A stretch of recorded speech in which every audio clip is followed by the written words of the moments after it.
So once again, Ron, the founder of A Better Way, is going to speak to you guys. He is the founder of the oldest syringe service program in Shelby County, and here he is. Take it away, Ron.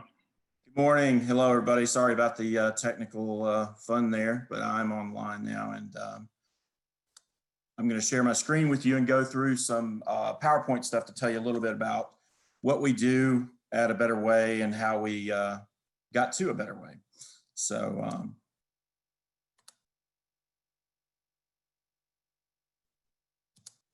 make sure that I got this up.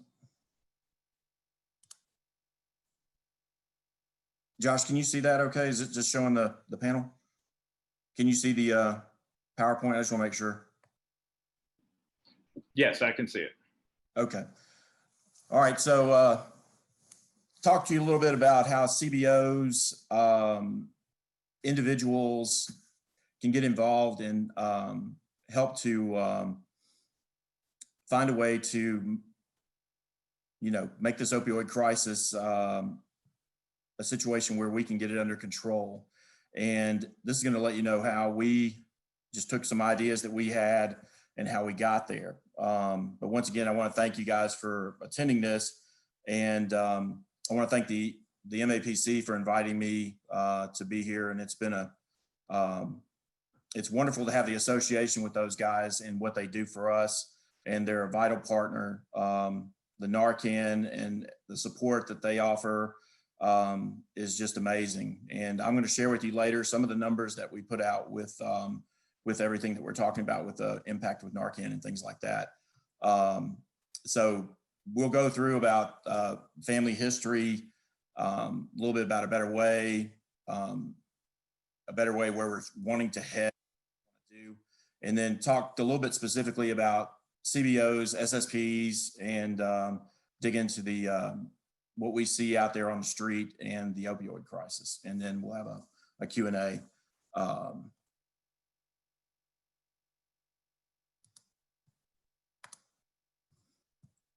So how we got here, my family, my wife and I, we raised 3 kids. All 3 of them were affected by the addiction with, back then it was heroin, and morphed into what we're dealing with today with synthetic heroin on the fentanyl side. Our son, Ronnie, passed away on Christmas of 2016. And we can touch a little bit on how he got there to the use of, drugs and ended up as a heroin addict. It basically, I think that a lot of the media wants to tell you that it's got a lot to do with examples of a star athlete getting injured and his physician prescribing him too much feel-good medicine, which can be the case. But most of the things that we see in dealing with A Better Way are failures of lack of mental health, exposure to services, and concerning care regarding mental health. And that's what kind of happened to my son. He was misdiagnosed with ADD when all along he was bipolar. So we went for a few years with the wrong medication under the wrong diagnosis. And it set up some issues that we had to deal with later. But case in point with him, real quick, I'll tell you, we were in a family meeting, and he brought up something when they want to dig in and find out, can you go back to a specific incident that started your journey into drug use? And he answered it in quite a significant way that hit home. He went to a very good school, and the kids back then, when he first got a diagnosis for being ADD, they used to stand in a line to go and get their medication from the school nurse. And a parent was a prospective student was they were coming there to tour. And I happened to be there. And it's really strange when he brought this up that I realized exactly what he was talking about. All these kids were standing in line, and the parent asked one of the administrators who was doing the tour, said, what's going on with those kids in that line? And all those kids were within earshot of this conversation between the parent and the administrator. And she said, and this was a quote, these are the kids with problems. They're going to get their medication so they can be better. And that just hit home so strongly. And what it did was it set up this less than feeling about himself. It marginalized his persona. He felt like, I'm predestined to be a person with problems. And for him to answer that way and talk about what an influence that people are with adolescents and children on the whole, that hit home. And that made a lot of sense when he was told that he was going to be, a kid with a problem for the rest of his life. Moving on, so the journey that we learned with him, going through so many opportunities for, rehab and recovery and different things, and how we got there, is why we started A Better Way. We learned a lot during his journey. And I also have a daughter that was addicted to heroin as well. Both of these kids were phenomenally smart. Both were in Clue. I remember a specific point when my son was they wanted to measure his IQ to make sure, where he fell on a certain scale. And he came in at 155, and I was just like shocked. I knew he was smart, but I didn't know he was that kind of, that he had those incredible skill set like that. So the psychiatrist brought up a specific point, and I just want to share this. He's going through some pictures and asking about, what his thoughts were on something. And there was the typical broken clock, and most people answer that question, when he says, what do you see, or what do you think that is? And a lot of people reply, well, it could be right twice a day. Well, Ronnie's response was, it could be right 48 times a day. And the psychiatrist when he was sharing this with me, he said, nobody's ever answered that. And he said, I didn't even know where he was coming from with it. And he said, well, where do you get that? And he said, there's 24 time zones, and I thought, wow, so that was kind of shocking. But he always, I think, thought that he could outsmart the drug as well. And so, and when fentanyl came along, that's what we were so concerned. He had about 2 years of very great sobriety and came home for Christmas on 2016. And we were cautioning, he had been living in Nashville for the last 2 years, and we were cautioning him about going out in Memphis about, fentanyl had just really kind of made a presence on the street. And we were just talking about, please be careful, typical parent advice, that type of thing. And somewhere along the way, he slipped up at night, and he passed away due to fentanyl toxicity. And his journey is the reason that we started A Better Way. And Lauren, our daughter, who is, living in a life of recovery now, is doing quite well. They amazingly didn't use together. And they sometimes would each say to me in confidentiality about the other one, I think they have a problem. So they were both worried about each other, but didn't know how to deal with it directly. And so they would come to me and say, Lauren would say, Ronnie had a problem, and Ronnie would say, Lauren had a problem. But she's doing well, living in Florida. She went the methadone route, which, it just shows that not everything, there's something different for everybody that works. I know there's a lot of opinions on methadone, but she went through it the right way. And I got to tell you, getting off methadone was tougher for her than really getting off the heroin. And it was a tough journey, but she's here and doing quite well in Florida and having a great life with she and her husband. They both went through it together at the same time. And also, addiction runs in my family. I just recently lost a brother who was, he passed away 2 weeks ago. He was an alcoholic for over 40 plus years, and just the decline in his retired years, he fell and didn't survive it. And it's just another thing about how addiction manifests itself and what it can do to people. And so a little bit about Ronnie's journey with us. He would, every time he went into a rehab, he would come back and tell me what was wrong with it and what needed to be done and what needed to be fixed. And that's what got us into A Better Way. So we try to share some of those ideas. That's how we originally wanted to start, but that took a change when when he passed away and we were at his service, my son was a graffiti artist, which is why we're named A Better Way. He painted under the name Better. And I'm sure a lot of you in Memphis have probably seen that scrawl across some building or some public area. And that was his moniker. And so at his service, a lot of kids were coming up that were painters or graffiti artists, and they were telling stories. And towards the end, there was a group of kids that were mingling around. And I thought I was going to be prepared to hear another graffiti story. And I was not in the best of moods by that time. I was just really kind of starting to deal with the grief. And these kids came up and had a totally different story, which took me, made me step back. This group of people they were also addicts.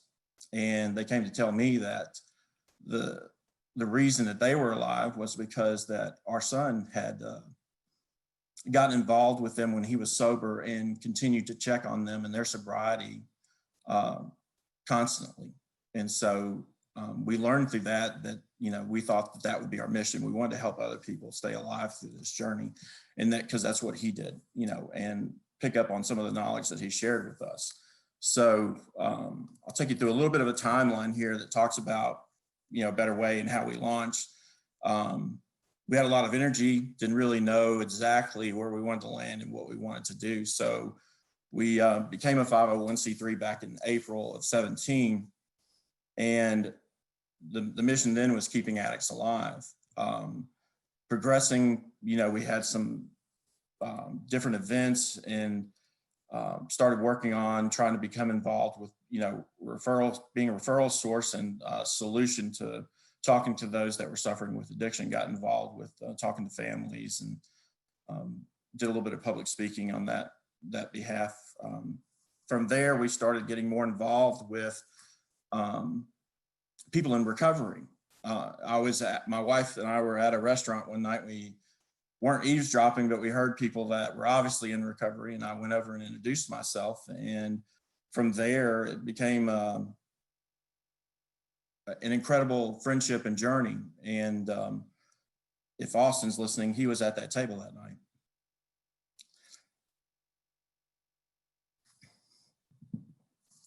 And listening to those people that were going through recovery, it really helped to understand that there is a way that you can, through a community, that you can deal with the addiction and stay alive.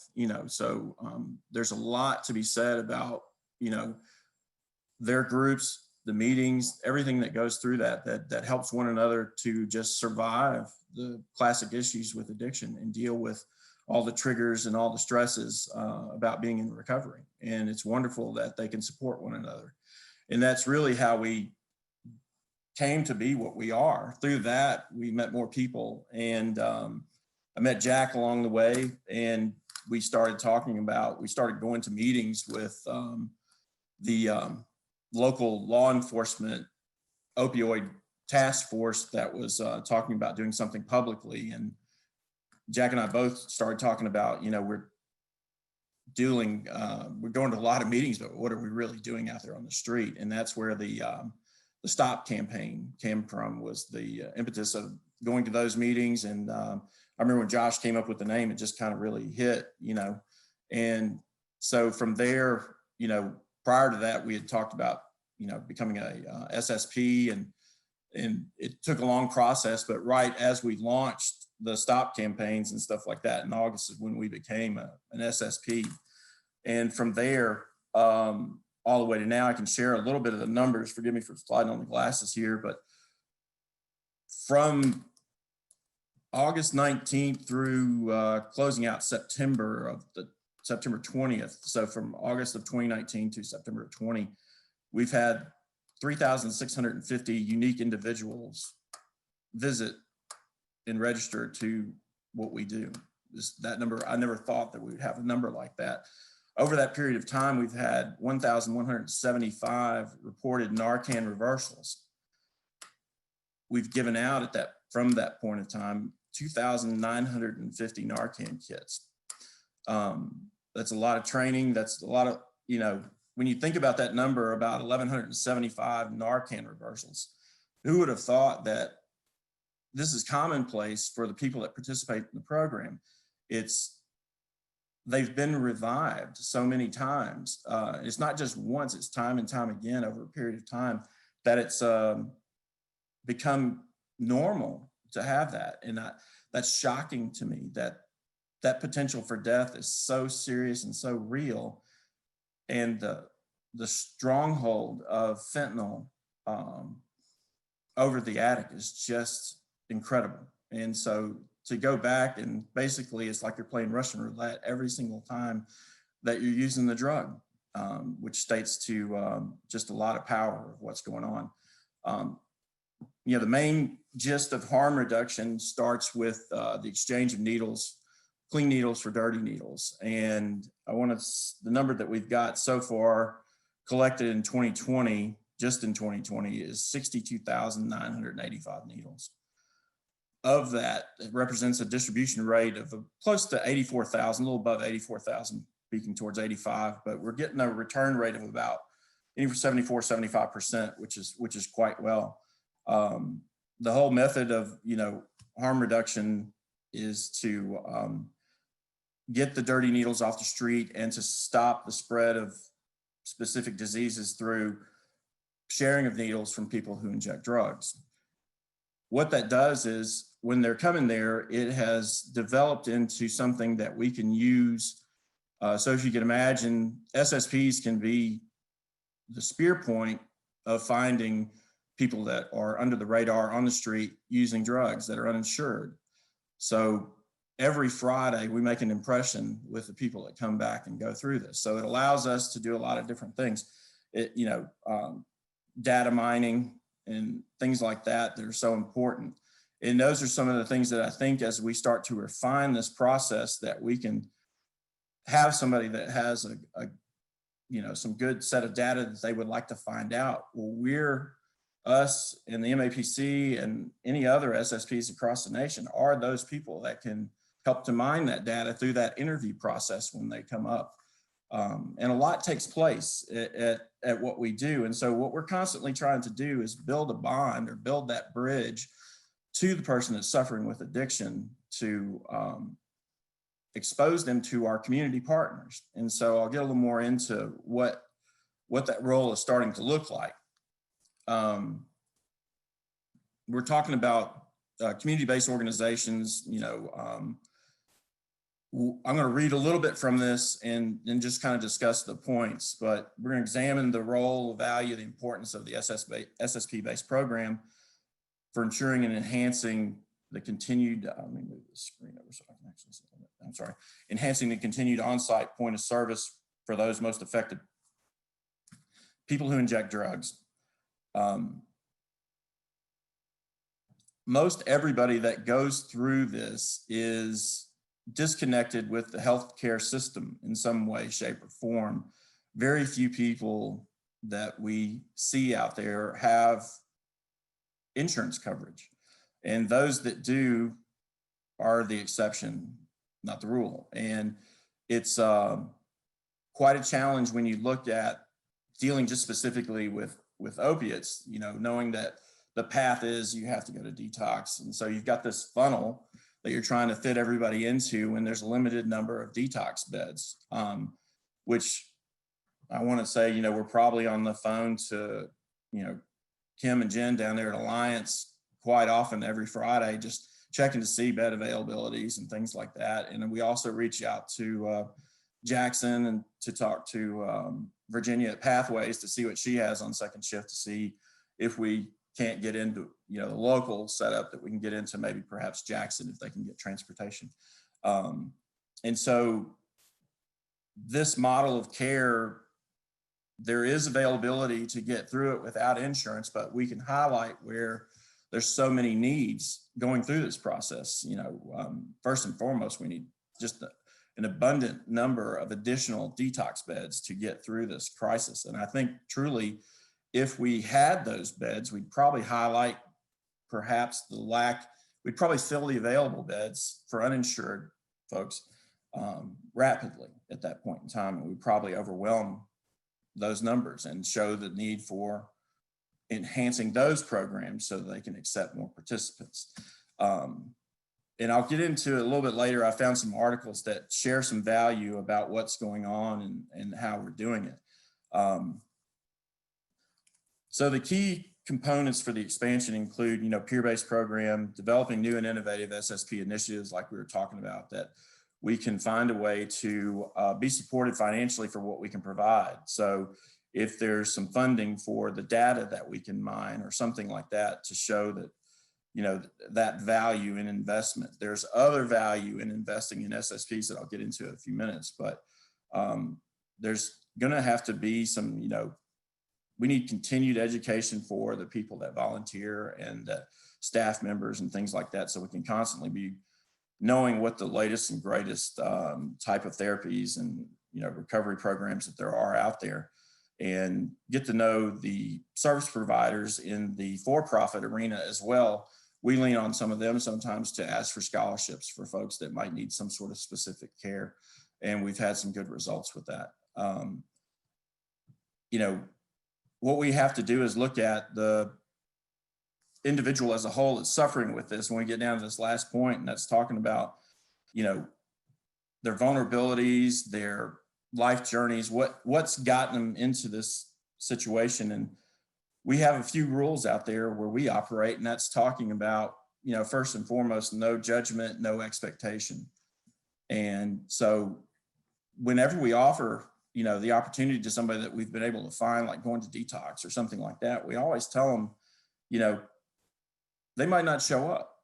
If they don't go or they don't show up, we always tell them you're welcome back. And we want to make sure that they understand that, because not every addict takes the opportunity that's put in front of them, but we want them to come back so we can maintain that relationship, so we can be ready for the next time. And that's just part of that process. And we have to have short memories on that, and just to be able to move and to determine, when they are ready. Everybody's individual needs are different out there. And we're starting to collect some data about what those hurdles are that are preventing people from going into taking that first step of detox, taking, what's going on. A lot of people aren't exposed to the MAT process of recovery, starting with detox. Not all of our participants, they remember maybe white knuckling it, getting something for their stomach pains and things like that, and really looking at a really difficult recovery, where on the flip side, they can get targeted medications that will ease that pain and make that time frame more comfortable for them. And it's shown that, I want to say it's in the high 70s, the percentage to affect recovery in a positive way.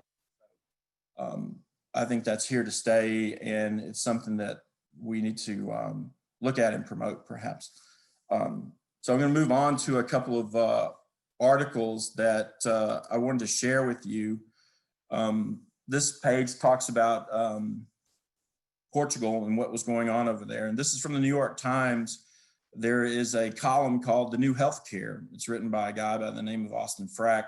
And this is from his October 5th column. And it was, I only took some snippets of it to show some very important things when we're talking about SSPs in the United States. We're talking about the financial investment in harm reduction in Portugal was profound, and the numbers of how it was affected was very positive. So that research in the United States in one category that was done shows $1 spent on treatment saves more than $1 in crime reduction. That's just in crime reduction. When they were talking about overdose deaths fell in Portugal when they did the policy change, but there was also another effect, that the diseases associated with people who inject drugs, there was a curve of that growth. So, and that was related, such as hepatitis C, HIV, that change was related into needle exchange programs being that change, and the investment also, in addition to exchange programs, into more treatment. So that's showing right there on that side of things, what the win-win was. And when they were talking a little further in here, there was another study done that Austin quotes there that talks about the effective analysis in 2014, said it replicated the research of others in finding that $1 invested in a syringe exchange program, or an SSP, in the United States saves at least $6 in avoided costs associated with HIV alone. So that's a 1 to 6 return on the money, which is something that we need to, when we're all out there, talking about the appeal for money and things like that, that's an incredible effect right there. So, but it just talks about also about, if you look at this next statement, it talked about harm reduction through needle exchanges and greater treatment availability are among the reasons of the wide disparity in drug overdose deaths between the United States and European countries like Portugal. So that's showing you that they're paving the way and showing you the results. And if we could accept that in the United States, that we can make an incredible change. So I think there's roughly 10 million people in Portugal. And so when you look at that as a relationship to where we are in Memphis, if we adopted that, so Portugal's 10 million, and the greater Memphis area, we're roughly a little bit over 1 million, I think. And on that basis of 10 million, they had less than 100 deaths attributed to opioids in Portugal during a measured time. So that means that we could maybe drop off to 10 if we did the same type of thing here. If that statistic would support itself, that'd be one dramatic change. So the problem is, how do we get there? And that's, moving on to the next slide we're talking about. This is going to tell you a little bit about the sheer numbers or the sheer volume of what's out there. This is a conversation, the AMA hosts some, where they get experts together and they talk in a panel, and it's live and online and recorded. And they were specifically talking about the overdose epidemic and the effect with COVID-19 concerns. There's a guy on here, Dr. Resnikoff, that talked about we're not paying attention to the long-term commitment about treating the diseases. And the other thing that he was talking about was, we're talking about 70,000 overdose deaths last year based on about 2.5 million Americans that are suffering with opioid addiction. The point that he's making here is that there's still 97%, 3% of those people passed away. It leaves you with a big balance of 97% of those individuals that are still needing treatment, still needing care, and the vast majority of them are uninsured. And this is showing you that SSPs are the wave to make connection to those individuals.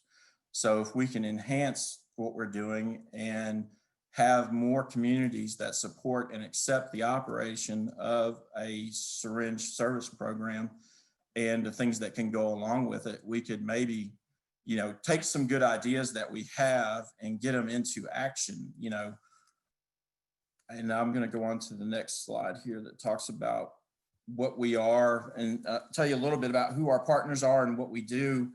I'm sure all of you are familiar with Friends for Life and Catholic Charities of West Tennessee. They're two of our incredible partners, along with the MAPC, that help us do what we do out there. Through our Friends for Life relationship, they use our CLIA waiver out there to do HIV testing, and at some point we're going to be starting soon with hepatitis C testing. There's another thing that we've done with Friends for Life, which is an added value that has captured some information that helps us out to maybe enroll people with a pre-existing diagnosis of HIV. Don't come here and get tested at the exchange. So we use, we have some bagged food that we have that are shelf stable that we have available for individuals that want to come up and grab something and take with them to help them get along through the week. And along with that, to get the bag, we get them to answer some questions. And part of that is their status with HIV, hepatitis C, things like that. And what it has done is capture a few people that didn't test at our location, and they've since gotten into the PEP side of the program, which is the post-exposure HIV therapies. And that's been a great win-win. So you've taken somebody that didn't know that there was a source out there for them to receive medical therapies and medication for their HIV status. And that's something that shows that the data mining that we do can link to care. We've got on the care side of things outside of that, we've got great relationship with SOAR, Alliance, Serenity, Oxford House is out there. And it's an incredible environment where everybody's of the same mind and wants to accomplish the same things. It's just, it's an amazing thing. Didn't know that everybody would get along so well in this mission. It's just undeniable. Also out there, what I want to talk about and highlight are people in recovery that we have got, that our volunteers are incredible. There's a little bit of thing that I wanted to, I hadn't told them, but I call them kind of these, what we call EDC warriors, because, and what I want to break that down is, they've got this, we've got people that are there every Friday that are incredible. And they not only have the empathy, which is so important to recovery and creating that bond, but they have the dedication to be there every single Friday, whether it's raining or whether it's cold or whatever's going on. And they have that compassion, that want to help end the suffering. And so when you combine all those things, they're probably the most important part of what we do. It gives that person on the other side of the table that's suffering, when they share their stories about their recovery, that it will make a connection with them so they can say, I can get through this as well. And the whole part of this is reflecting the value by not judging them and not having any expectations whatsoever, but just to have people out there that are treating them with respect and hoping that they can find the value in themselves. Because so often when I talk to people, my role is kind of a negotiator out there when I'm trying to discuss what opportunities are available with what sources for, first and foremost, getting into detox, but then along the road for rehab. And I'm constantly dealing with people that just don't think they're worth it, which is just, it's the saddest thing that I think I could ever hear. And I was talking with a young lady last week that just said, I don't think I'm worth saving myself. And that was heartbreaking. And we've got the people in place that can maybe reverse that with her. So more, the more that she shows up and the more that we try to bond and link with her, I think that we can turn that around and just start subtly and build some self-confidence in her and show that through coming back and getting involved and seeing the same people week in, week out that are happy to see her makes a big difference. So, and then, there's another, I've got a thing down here that says, behold the Lucy lady. And what I want to reflect upon that is I had a lady that showed up out of the blue, never met her, didn't know her from anybody. I don't think most of our volunteers didn't know who she was. And she showed up armed with 2 cartons of cigarettes. And she said, do you mind if I hand out loose cigarettes to those in need? And it was amazing how popular that was. And just listening to her welcome them was an impressive thing. And I don't smoke, but I imagine that a carton of cigarettes probably costs about $50. So she's been back now consistently for several weeks. And so she's spending probably $100 a week. But what she's doing is she's another part of that reflecting value and, acceptance, and the possibility of, turning your life around and coming back out there and saving the next person. So we're truly establishing where addicts are literally saving addicts. And I can tell you that, we do some things out there that are a little bit out of the norm. We cook every Friday, and it got to the point where we were growing so much with the distribution of needles that we're approaching an average somewhere between 3,500 and 4,000 needles now distributed.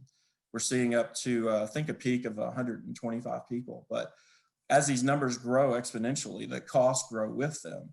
And we were talking about we might have to slow down or cut out the food. And our group of volunteers,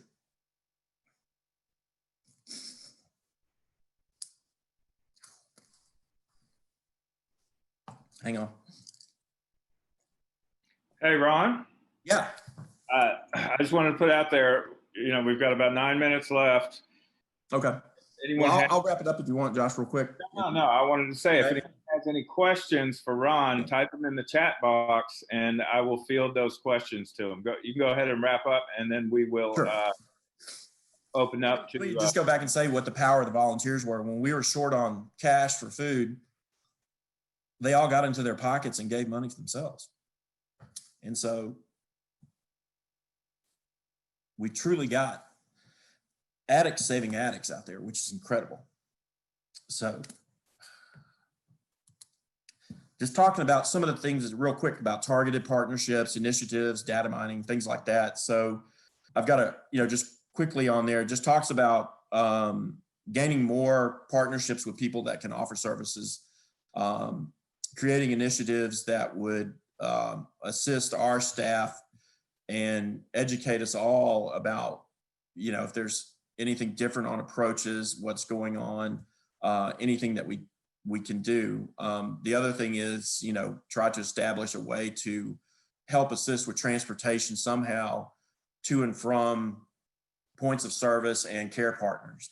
And some of the data mining things that we want to get involved with, consistently with age of initiation, drugs of choice, how do people fall into the world of sex work, identifying and just looking at if there are failures and where they are, and how to fix those things.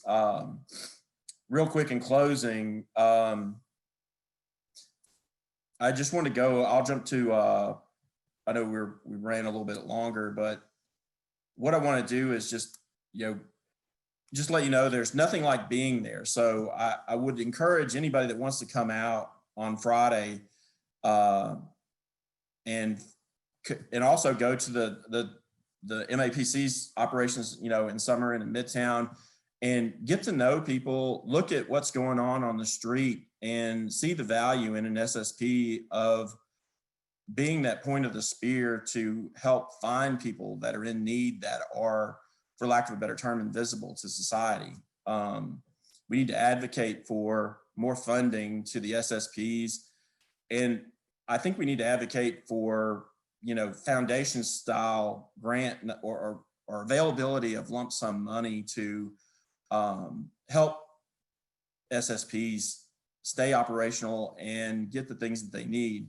Grant funding is wonderful on payback grants and things like that, but a foundation style grant that could be set up to have recurring revenue and things of that nature to ensure the existence of the SSPs would be most advantageous to our community. All right, Ron, you ready for a few questions? Yeah. All right, from, let's see, Catherine Myrick Jones, are there any items that agencies or groups could supply to you through supply drives, like food items, toiletries, etc.? Sure, yeah. As a matter of fact,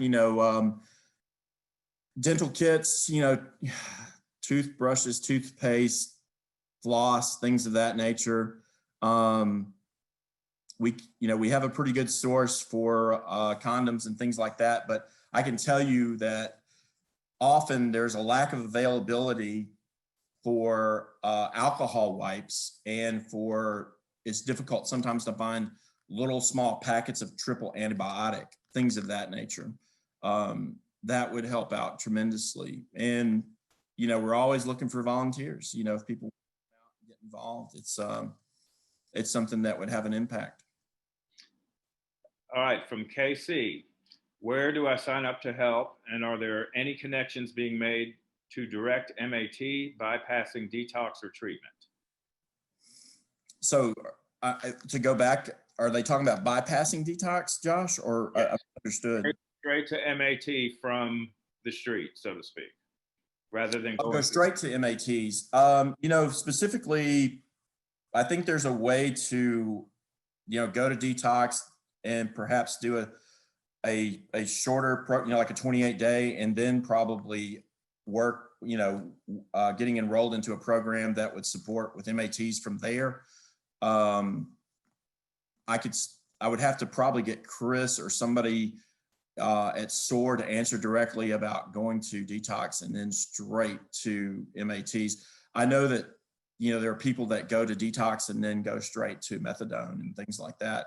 But as far as subs and stuff like that, I'm not sure on how we would do that directly. All right, from Coleman Thompson. Is this group working with intergroup and the recovery community with alcohol and drugs? All is considered a drug. Yeah, I mean, we do see, if I'm answering that question correctly, we do have some components where we see some people that are dealing with alcohol abuse as their sole addiction issue. And so, we talk to them. There are outlets for care, obviously, for that. We direct them. Basically, we try to set up something for the alcohol program at Alliance. And there's also one at Pathways that we try to refer people to. But yeah, I mean, there's a growing number that I didn't touch on, methamphetamine users that are just methamphetamine. That's their choice, and they're not poly users. So often we'll see methamphetamines in a poly use situation where people are trying to avoid nodding off and things of that nature. But we're seeing a growth in people who inject only methamphetamines. And it's probably approaching getting close to 10% of the population that we see. All right, Ron. Thank you for that presentation. Thank you, guys. So we operate on Fridays at Sycamore View and Shelby Oaks. We're there from 6 to probably close to 10 o'clock. And if anybody just wants to come and hang out, or if they have any further questions, they can reach us up there, or we're at a www.away.org. And we'd love to have more community involvement.